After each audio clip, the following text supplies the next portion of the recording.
ভুল কি হয়েছে জানো তো? বদ্দা বাড়ি ঢোকার সাথে সাথে সবাই মিলে কেন হামলে পড়লো বদ্দার ওপর।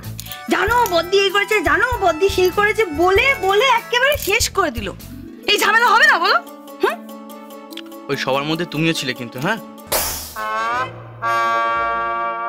আরে কি বলছো? বদ্দাকে তো জানাতে হবে না যে এ বাড়িতে কি কি ঘটছে। যতই হোক বদ্দা এ বাড়ির বড় ছেলে, তার জানা দরকার। কিন্তু জানো এই সবের মধ্যে একটা খুব ভালো জিনিস হয়েছে। কি? আরে এত কিছুর মধ্যে না বদ্দির দিমাগটা একটু কমবে, বুঝলে? বদ্দি তো মাটিতে পাই পড়ছিল না। বাবা কি বলেছে জানো? বলছিল আমি এ বাড়ির বড় বউ, আমি যা বলবো তাই হবে। এবার দেখবে না বড় ছেলে বড় বউয়ের ঘাট ধরে একেবারে হিড়ির করে টানতে টানতে বাড়ির বাইরে ফেলে দিয়ে আসবে। তোমার হেভি ফুর্তি হচ্ছে না তাতে?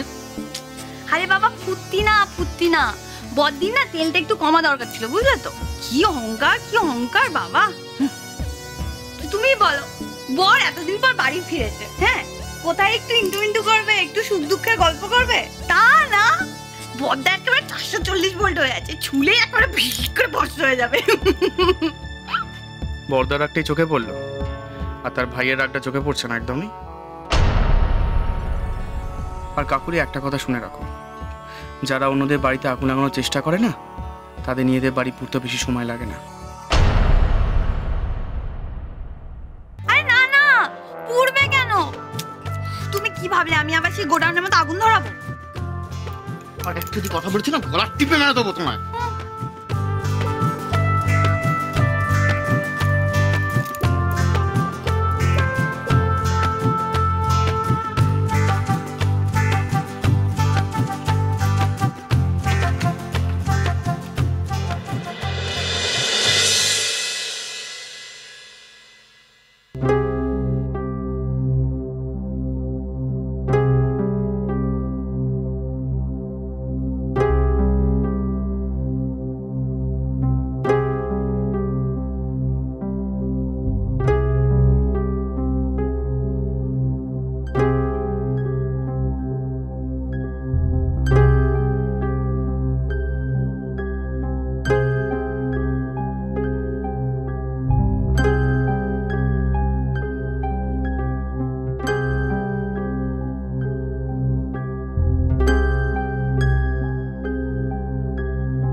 তখন তুই কত ছোট ছিলি, যখন তোর দাদুর হাত ধরে মিষ্টির দোকানটায় গিয়ে বসেছিলি।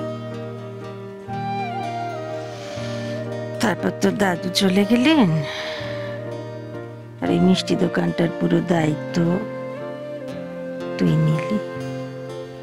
আর সাথে সাথে এত বড় সংসারটা প্রতিপালনের সব দায় এসে পড়লো তোর ঘাড়ে।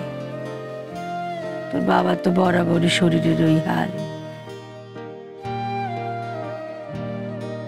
তুই আমাদের শুধু বড় ছেলে নয় রে বাপ, তুই সংসারের অন্নদাতা। কত কষ্ট করে ঘাম রক্ত ঝরিয়ে তুই আমাদের দুবেলা দুমুঠো অন্ন মুখে তুলে দিস রে বাপ। ওভাবে কেন বলছো মা? এটা তো আমার দায়িত্ব। আমি না তোমার বড় ছেলে?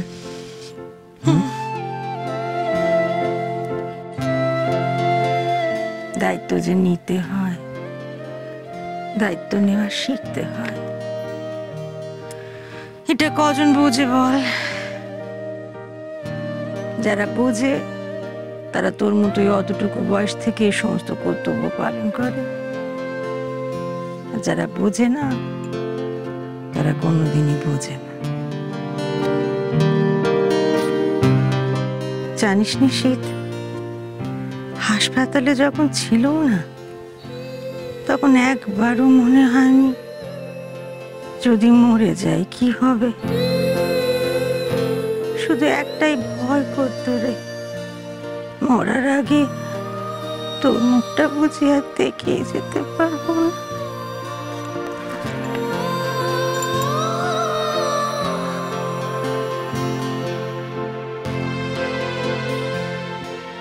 মরার কথা আর কখনো বলবে না মা। কেন বোঝো না? আমার কষ্ট হয়, আর কখনো বলবে না। আমি জানি রে বা, তুই সেদিন এখানে থাকলে আমার বাড়ির অবস্থা এত খারাপ হতো না। বিশ্বাস করো মা, বাড়িতে এত কিছু ঘটে গেছে আমি জানলে আমি তখনই জামশেদপুর থেকে চলে আসতাম। আমি উষাকে ফোন পর্যন্ত করেছিলাম, কিন্তু আমায় কিছু বললো না।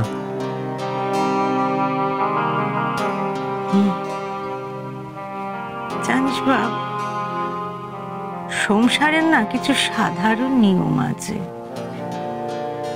যুগ যুগ ধরে এটাই চলে এসেছে যে সংসারে বেটা ছেলেরা বাইরের কাজ করবে আর বাড়ির বউরা সংসার সামলাবে। আমাদের শাশুড়িরা আমাদের এমন ভাবে শিখিয়েছেন।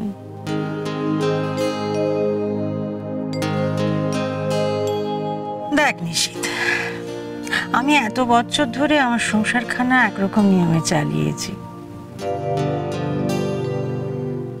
আমাদের এই বাড়িতে বউরা বের পরে লেখাপড়া করতে পারে না। এখন তোর বইয়ের পুলিশ অফিসার হওয়ার স্বপ্ন, এসব দেখে আমি আমার ইচ্ছের বিরুদ্ধে গিয়ে তাকে লেখাপড়া করার সুযোগ করে দিয়েছি। দিয়েছি তো? তা আমি আমার বাঁধন আলগা করে এতখানি এগিয়েছি, সে কেন নিজেকে এই সংসারের যুগী করে গড়ে তুলবে না তুই বল? আমি শাশুড়ি হয়ে তার কাছ থেকে এটুকু চাইতে পারি না রে বাপ। তুই কি করছিস?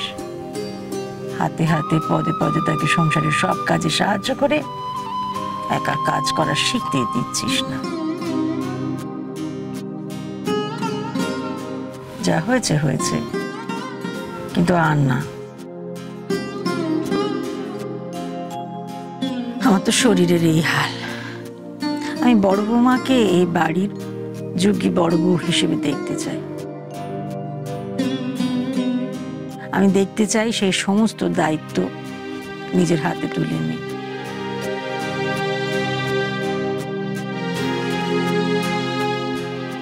আমার এই চাওয়াতে তুই আমার পাশে থাকবি তো নিশি?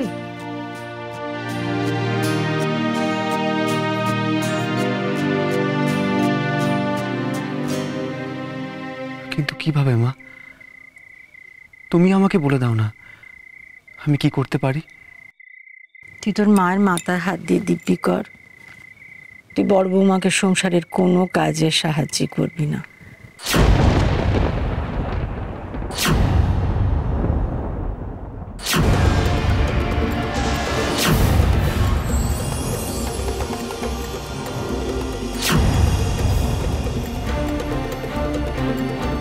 বল বাপ।